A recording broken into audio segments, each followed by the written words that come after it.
Pendant 300 000 ans, l'information humaine voyageait à la vitesse d'un cheval. En 50 ans, elle est passée à la vitesse de la lumière. Et presque personne n'a réalisé ce que ça signifiait. Internet n'est pas né d'un génie unique.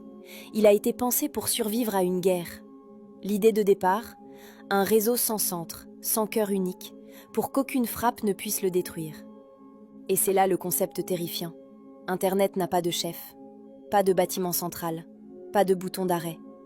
C'est des millions de machines indépendantes qui se font confiance, sans autorité au-dessus. Pour que ces machines se parlent, il fallait une langue commune, un ensemble de règles universelles. Peu importe ta marque, ton pays, ton appareil, si tu parles cette langue, tu entres dans le réseau. Cette langue découpe toute information en petits paquets. Chaque paquet voyage seul, trouve son propre chemin et se recolle à l'arrivée. Comme une lettre déchirée en 1000 morceaux qui se reconstruisent intacts. Et chaque machine sur Terre reçoit une adresse unique, un numéro. Quand tu envoies quelque chose, le réseau cherche cette adresse, de machine en machine, jusqu'à la trouver, où qu'elle soit dans le monde. Mais voici le vertige. Aucune machine ne connaît le chemin complet. Chacune sait juste vers qui pousser le paquet ensuite. Le trajet n'existe nulle part. Il se crée à chaque saut, en temps réel. Des milliards de fois par seconde, des données sautent d'inconnu en inconnu, traversant des pays, des océans, des machines anonymes. Et pourtant, ton message arrive intact. C'est presque un miracle d'ingénierie.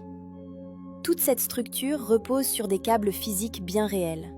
Au fond des océans, sous tes villes, dans les murs. Internet n'est pas en nuage. C'est de la matière, du verre, du courant.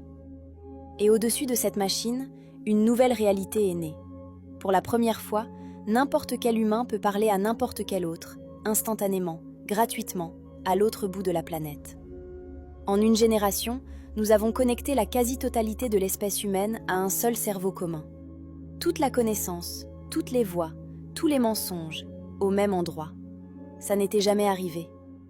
Tes ancêtres vivaient et mouraient dans un rayon de quelques kilomètres. Toi, tu touches le monde entier depuis ta poche.